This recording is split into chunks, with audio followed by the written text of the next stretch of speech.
সংক্ষিপ্ত সমাবেশ করছি।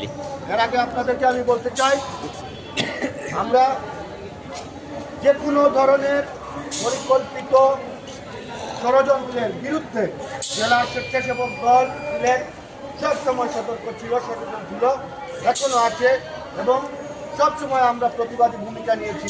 আগামীতে আমাদের ভূমিকা অব্যাহত থাকবে। আমরা একটা জিনিস বলতে চাই, গতকালকে যে ঘটনা ঘটেছে সেটি আগামী নির্বাচনের জন্য একটি হুমকি। আগামী 12ই ফেব্রুয়ারি 2026-এ যে নির্বাচন অনুষ্ঠিত হবে, সেই নির্বাচনকে ব্যর্থ করতে যে কোনো ধরনের ষড়যন্ত্র চক্রান্ত আমরা সবাইকে নিয়ে ঐক্যবদ্ধভাবে প্রতিহত করবো।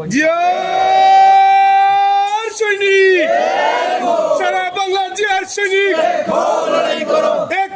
লড়াই করো, আপুস না সংগ্রাম, দালালি না রাজপথ।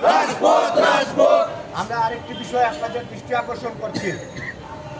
আমরা লক্ষ্য করেছি আমাদের বিভিন্ন ইউনিটে যারা এখনো পর্যন্ত প্রার্থীর পক্ষে অবস্থান নেননি, ধানের শীষের পক্ষে অবস্থান নেননি, আপনাদের প্রতি আমাদের বার্তা থাকলো, যদি আপনারা দলকে ভালোবাসেন, ব্যক্তিকে ভালো না বেসে দলের প্রতীককে যদি ভালোবাসেন, বেগম খালেদা জিয়াকে যদি ভালোবাসেন, তারেক রহমানকে যদি ভালোবাসেন, জিয়াউর রহমানের আদর্শকে যদি বিশ্বাস করেন, তাহলে অবশ্যই ধানের শীষের পক্ষে কাজ করতে হবে।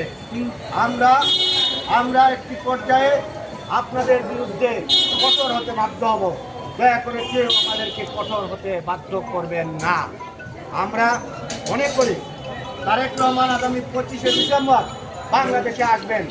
এর আগে আপনাদের মনে যদি কোনো ক্ষোভ আক্ষেপ খুব থাকে মন থেকে জেলে ফেলে দিয়ে ঐক্যবদ্ধভাবে ধানের শীষের জন্য কাজ করতে হবে। আরেকটি বিষয়, আগামী সোমবার সিলেটে খন্দকার মুক্তাদিরের গণমিছিল অনুষ্ঠিত হবে। ধানের শীষের পক্ষে এদিন আমরা সিলেটকে উত্তাল করে তুলব, একটি গণজোয়ার সৃষ্টি করতে হবে। গণজোয়ারে আপনাদের সবাইকে স্বতঃস্ফূর্তভাবে অংশগ্রহণ করার আহ্বান জানাচ্ছি। এই পর্যায়ে আমি বক্তব্য রাখার জন্য আহ্বান জানাচ্ছি